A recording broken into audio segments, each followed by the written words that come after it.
This case was solved because of some pretty exceptional police work, and the suspect was not only the most unlikely person to have committed this crime, but they were only caught because they'd been carelessly making their way around the local towns, attempting to attack other women. And once this person's laptop was seized, they found extensive search details on serial killers, spree killers, and they found a snuff film. The chilling details of this case are that that snuff film that was found was pretty much exactly what had happened to the victim in this case. The murderer had memorised what had happened in the film, and then they'd acted this out on the victim. This is Red Rum, stories about the true victims of crime. I used news archives, documentary footage and books to research these cases, and so the episodes are accurate to the source material I can find.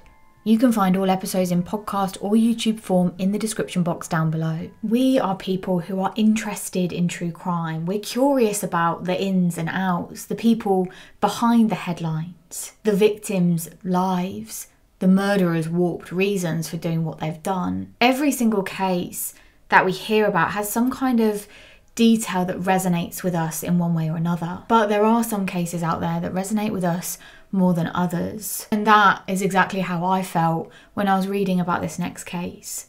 I was born in 1994, I'm 30 years old, and so whenever I come across a case where a girl or woman was born around the same time but had their life cut short because of a morbid series of events, I always feel a kind of connection to them. And that is exactly what happened this week when I was researching this case. Jessie Blodgett was born in 1995 in Atlanta, Georgia. Her mum, Joy, and her dad, Buck, really knew that Jessie was super special from very early on. She was exceptionally talented when it came to her music skills. Her piano playing in particular was exceptional, but her talents went way beyond that. She was also interested in singing and dancing as well as acting. She really loved theatre. And Jessie entered her teen years being completely encouraged by both of her parents. But alongside this, the sort of theatrical world that she was involved in, she was also completely in love with helping animals. And so she would spend her spare time becoming an animal activist. In fact, there was one time when Jessie and her dad, Buck, were out for the day, and Jessie just stopped dead still. Now, Buck couldn't really comprehend what was happening, and he didn't have time to ask what his daughter was doing before she pelted forward into the middle of a busy road where there was oncoming traffic. He watched her scoop something up that was in the middle of the road and then run back to the safety of the path. When Buck asked what she was doing, Jessie turned to him and showed him what she'd got.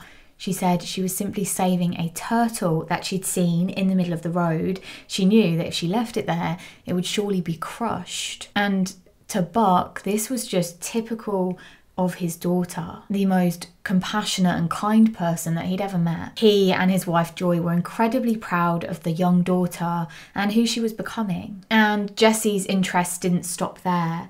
She was incredibly passionate about justice. She was involved in various environmental schemes, and she was a real warrior for social justice. Now, by the time Jessie was 14, she already had a real solid personality. She knew where she wanted to go, she knew what she wanted to do, and she was attending high school in Wisconsin. It was there that she met a man called Daniel Bartelt. She and Daniel got on so well because they shared a love of music and acting. Daniel played the violin and was quite skilled at it.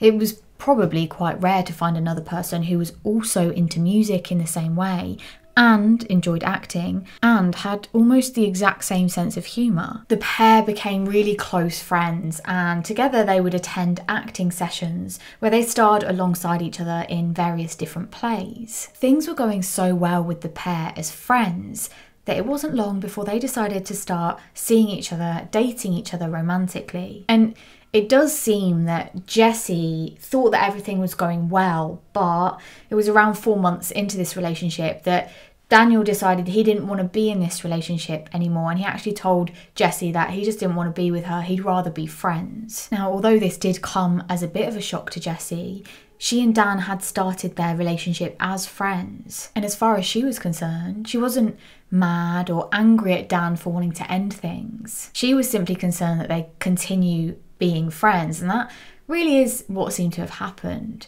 There was no resentment or tension between the pair, and they just sort of slipped back into this friendship that they'd had previously. But it soon became apparent to Jessie that this friendship had really shifted. The pair weren't as close as they were before. Things were fine, but it wasn't as sparkly as it used to be. And so, over the next couple of years, Daniel and Jessie started doing other things. They started hanging out with other friends, and eventually they both graduated high school, and Daniel went off to college, whilst Jessie stayed in Wisconsin and continued her life back at home. And her life was extremely full. She had a passion for music, as we know, but she was also incredibly keen to teach her music skills to the younger generation. She decided to start up her own music classes, and at first this started small. It was just 1 or 2 students here and there.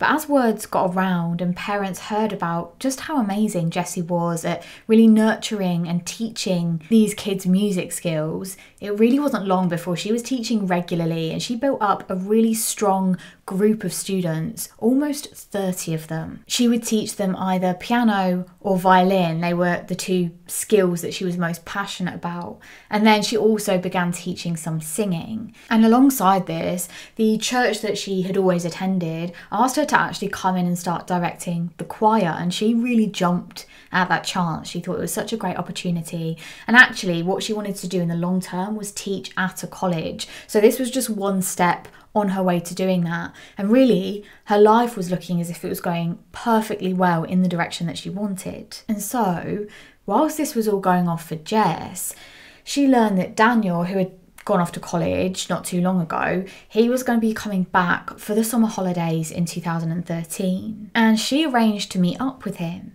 It was probably quite exciting having this friend who had gone off to college, who was coming back for the summer, and she really would just get to hang out with him. They'd be able to catch up, and it would really feel like old times. And so when Daniel did get back home, they arranged to meet up. But that is when Daniel told her he actually wasn't going to be leaving Wisconsin again. He wasn't going back to college. He was staying at home. He told her that he had quit college after he decided that this just wasn't the right journey for him. He hadn't been enjoying it, his grades weren't great, and ultimately he wanted to be back at home. He'd take a little bit of time to get himself together, discover what he wanted to do, and then he'd figure out his next move. This actually turned out to be a great thing for Jessie, because once the pair were back together, things just clicked. It really did seem like their friendship from before they got into a relationship. Things sort of slotted back into place. And over the next few weeks, into months, into the summer, Jessie and Daniel really became inseparable. Daniel was obviously into his music, and Jessie was working in the music field. So they picked up right where they left off, and they began rehearsing, playing, even recording some tracks together.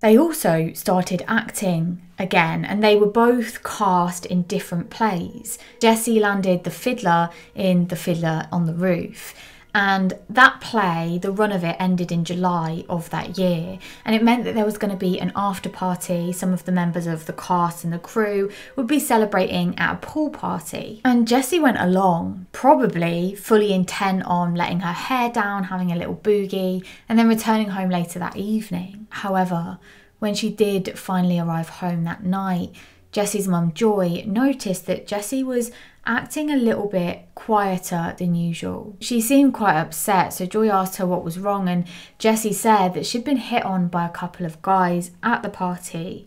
The thing was, both of these men were over 40 years old. This had really upset her because she just hadn't felt comfortable, and so her mum tried to comfort her, and the pair spoke for a little bit longer before Jessie headed up to her bedroom, and she actually opened up her journal and wrote about the incident in a little bit more detail. She even wrote about how one of these men had pulled her onto his lap, and she actually had to tell both men outright to just leave her alone. This was not something she was used to doing. She could be quiet and was pretty low key, telling 2 older men that they needed to stop trying to hit on her was just not something she was used to. And it certainly seems as though it made her feel pretty shitty. After that, Jessie's mum, Joy, didn't see her again until the following morning. She was about to leave for work when she decided to go and just check in on Jessie, see how she was doing this morning. And she opened up Jessie's bedroom door, peeked inside, but she could see that Jessie was still sleeping.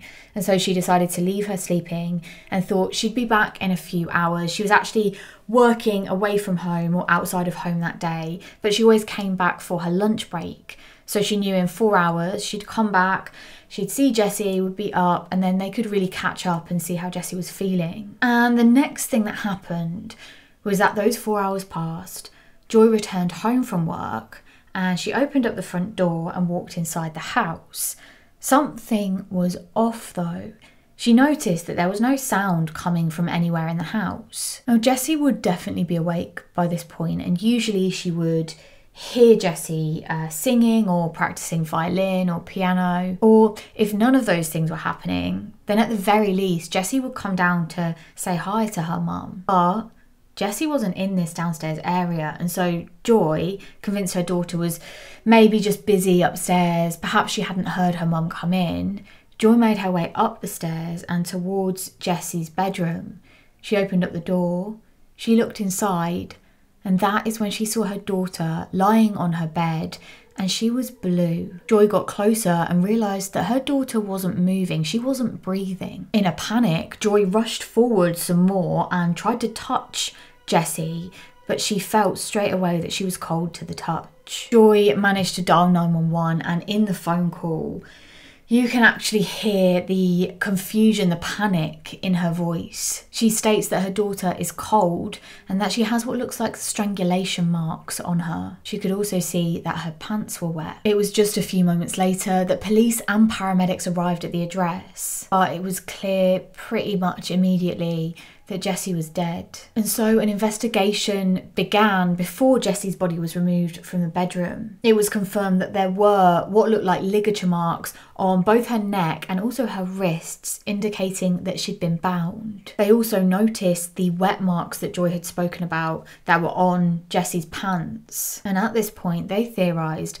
that those wet marks were likely an attempt from the attacker to try and clean away some of their DNA from Jessie's clothing and from her body. When the police asked Joy who could have done this to her daughter, she immediately told them about the 2 men Jessie had spoken about from the night before. She didn't really have specific details though, and so police needed to go back and talk to any witnesses who were at the party to try and get an understanding of who these 2 men could be. They actually managed to source various different pieces of video material that people had taken on their phones from the party. And they very quickly got an identity on these 2 men.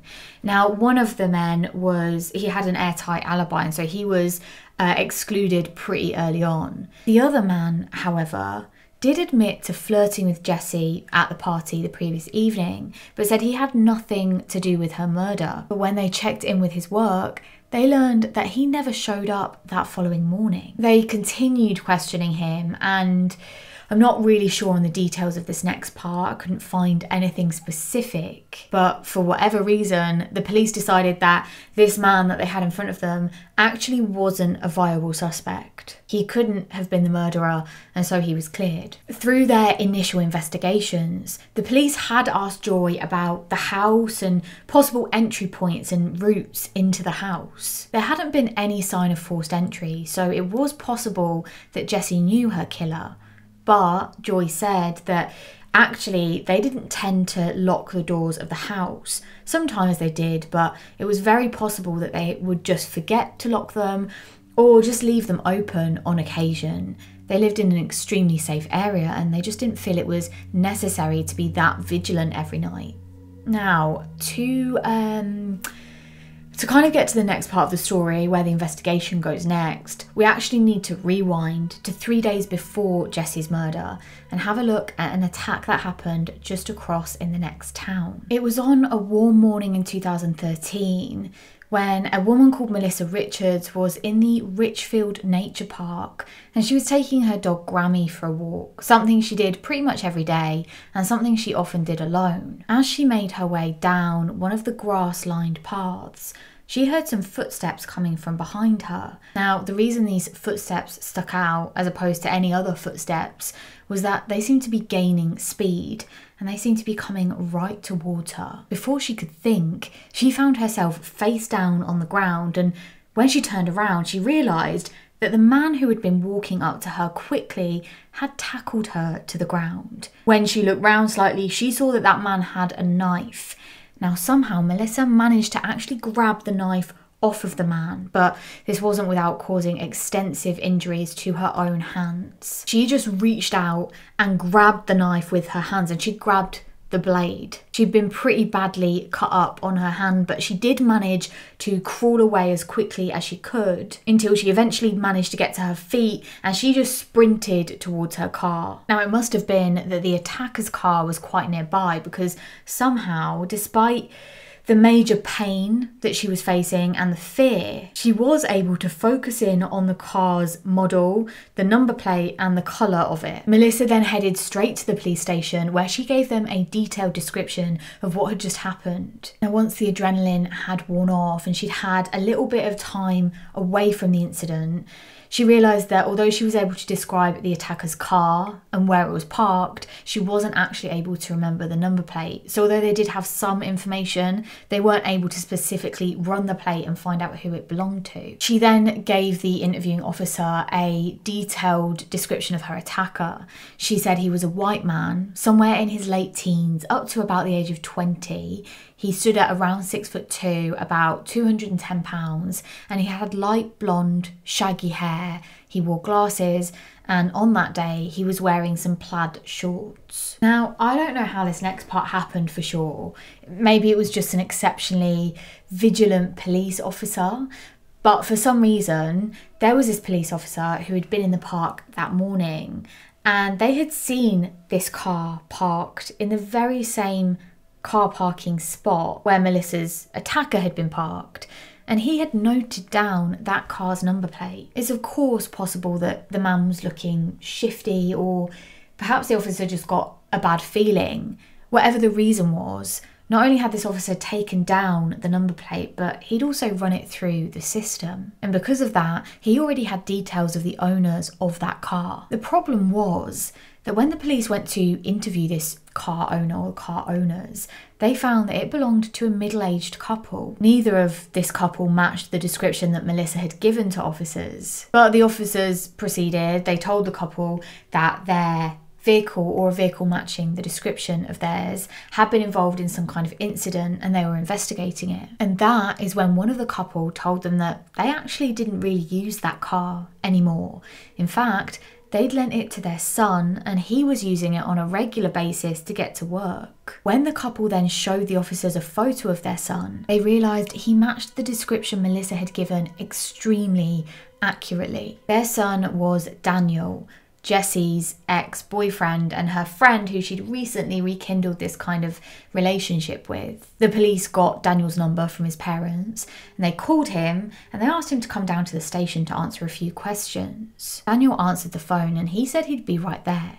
Now, he did not ask specifically why they were calling, what they wanted, and they found that odd. When Daniel hung up the phone, he turned to the people that he was with and he told them that the police needed to speak to him, so he had to leave. At this point, Daniel was actually at Jessie's memorial service. Everyone there, including Jessie's mum Joy and Daniel himself, they just assumed that this was in relation to Jessie's case, maybe to try and get some more information about who might want to hurt her. And so Joy turned to Daniel and she comforted him. She reassured him that the police would probably want to talk to all of Jessie's friends and there was nothing to be worried about. With that, Daniel went straight to the police station and sat down with officers to have an interview. They asked where he'd been at the time of Melissa's attack, just a few days earlier. He said that he wasn't sure where he was at that exact time, but that he was pretty sure he hadn't been at the park that day. Whilst they were questioning him, one of the interviewing officers noticed that there was a cut on one of Daniel's arms. When asked how he got that cut, Daniel said he didn't really remember, but it was probably at work. Now, this prompted the officer to ask Daniel to hold out his hands, and when he did, they saw that he had a puncture wound on one of his thumbs. But Daniel swore that he got that one from work. He was probably just working with some nails and accidentally poked himself with one of them. And so the officer asked what it was Daniel did for work.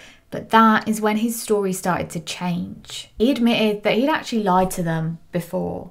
He didn't have a job. He hadn't had a job since he'd come back from college. And in fact, he'd only said that because he didn't want his parents to know that he had been lying to them as well. He would leave his house every morning in their car, but instead of going to this pretend job, this non-existent job, he would just drive around the nearby towns, stopping occasionally and going to parks, going for walks, and then returning at the end of the day and pretending to his parents that he'd had a really tough day at work. And so the officer asked the question again, if he didn't get that puncture wound from his job, then how did he get it? But then Daniel swore that it wasn't anything abnormal, and in fact it was just when he was cutting some vegetables for dinner recently. It was clear to him, however, that officers just weren't believing his story. They told him that outright, and then after that they just went in on him fully. They told him they knew he was lying and they knew he'd attacked Melissa. And it actually didn't take very long. Eventually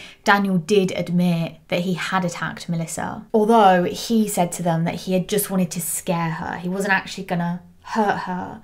He said that he'd felt so scared after coming back from college and living back at home with his parents, having no job to go to, that he wanted to scare someone else. It makes absolutely no sense whatsoever. It is a stupid reason for him to give, but what you will learn is that Daniel is an absolute idiot. Now, I'm not doubting that he probably partially believed that scaring someone else, a young woman, would make him feel better, but he definitely wasn't there just to scare her, and the police knew this. He was there to hurt her, and they managed to find evidence to support this. Obviously, he'd had that knife, which I suppose arguably could be used to just scare anyone, but he'd also actually used it. He'd suffered a wound and Melissa had obviously suffered a wound. She'd actually ended up having to have 16 stitches because of the knife wound. And on a further search of the park, forensic teams found some duct tape that had been dumped into one of the rubbish bins. They managed to match that tape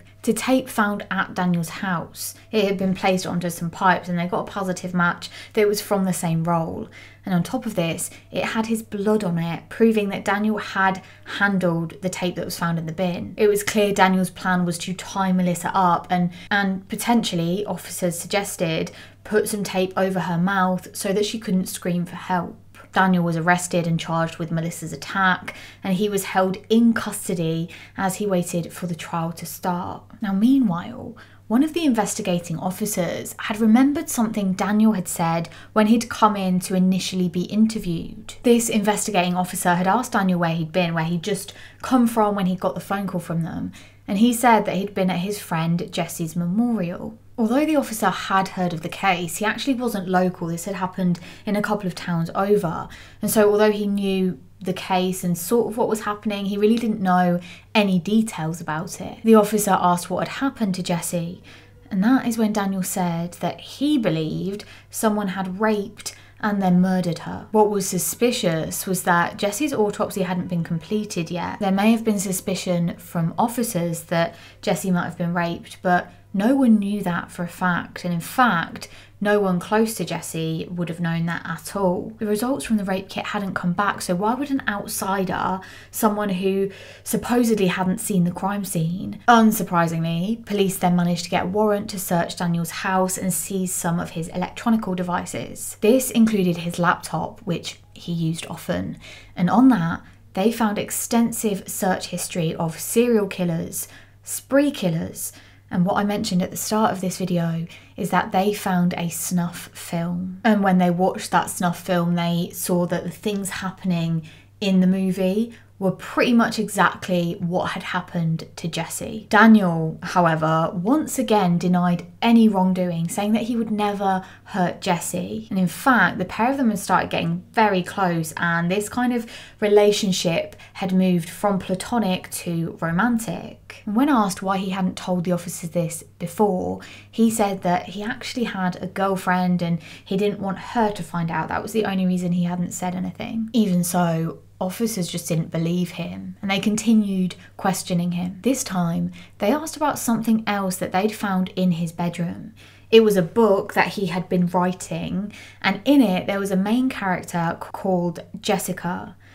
Daniel explained that this was just one of several books, and at the end of the books, this Jessica person would end up being murdered. This is truly a bizarre thing to say. He hasn't actually written that bit yet, but it seems that Daniel was just attempting to kind of give them something, anything, one piece of information that was true. It's almost as if he thought that that would make them trust him and believe that everything he'd been talking about up to that point was true. Of course, we know he was lying through his teeth. The officers asked where he was at the time of Jessie's murder, and he said that he'd been out doing what he always did, pretending to go to work and then ending up at a park somewhere or just driving around. And he said on that morning he ended up at a park called Woodland Park. He said he hung out there for a bit, had a little walk, and then continued doing some writing for his book. The officers obviously needed to check this, and they did manage to get some CCTV footage for that park, and it did show Daniel was there at around 10 a.m. But this didn't really mean much in the grand scheme of things, because even if he was there at 10 a.m, the murder may well have happened well before that. However, what they did now have was Daniel's location in the few hours after the murder. Now remember, back in Melissa's case, Daniel had dumped some evidence in some rubbish bins around the park straight after the attack, and so officers thought maybe he did the same in Jessie's case. They searched the bins at Woodland Park, and it wasn't long before they found some damning evidence. They found this cereal box, and inside there were a number of paper towels, and underneath that there was a rope, there was a ball gag, and there were some alcohol wipes. There was this length of rope that was found in that rubbish bin, and that was matched to another length of rope that was at Daniel's house. It was evidence that it had been cut from the same piece. And on top of that, all of the items that were found in that rubbish bin that related to Jessie's case were taken for DNA testing, and they were found to have both Daniel's DNA and Jessie's DNA on them. It was clear these items had been used in the attack, and they placed Daniel at the scene of the murder. Alongside this, rape kit results came back, and they showed that Daniel had in fact raped Jessie, and in fact she actually had some of his DNA underneath her fingernails. She had fought back, and the evidence showed police that not only had Daniel been the one to tie her up and rape her, but he also had murdered her. Now, despite the mountains of evidence presented to Daniel, he still went on saying that he had nothing to do with Jessie's murder. And so the case went to trial. Daniel was found guilty, and he was sentenced to life in prison with no possibility of parole. Hello, just a quick one from me. I'm putting some information up here about the Love Hate project that was created by Jessie's mum and dad after her murder. Thank you for joining me for this episode of Red Rum. This week I have a recommendation. I'm actually only about halfway through this series, but I wanted to recommend it because I'm really enjoying it. It's 9 episodes long. It's Monster, the series, and it's the Eric and Lyle Menendez case. And it's about these two teens. Well, I think they're teens. The actors are surely approaching like 30, but they're great. Actually, the whole thing so far has been really brilliant. It's Ryan Murphy, who also did American Horror Story and Ratched. I love Ratched. Sarah Paulson stars in that, and I just think she's amazing. Actually, I love most of the casting in Ryan Murphy's stuff. I mean, it's like top tier, so he has access to top tier actors, but also some of his casting choices are super interesting. Anyway, this story about Eric and Lyle so far is, wow. The basics are that these two, this isn't a spoiler, you sort of get to know this within the first couple of seconds or couple of minutes of the first episode, but they kill their parents. And I'd actually never heard of this case before, but it basically starts with that, and then the rest of the series is the aftermath or the fallout of what happens from that point on. So far it's really got me hooked. I'm loving the like late 80s, early 90s vibe. I love watching anything from that era, and it's set in California, so it's especially lovely to watch, being in the grey drizzly English autumn that we're in right now. I will let you know if it gets terrible and if I hate the last couple of episodes, but I do not see see that happening. If you do watch it, or if you have watched it, please let me know in the comments what you thought. And other than that, I will see you next week for another episode of Red Rum. Bye.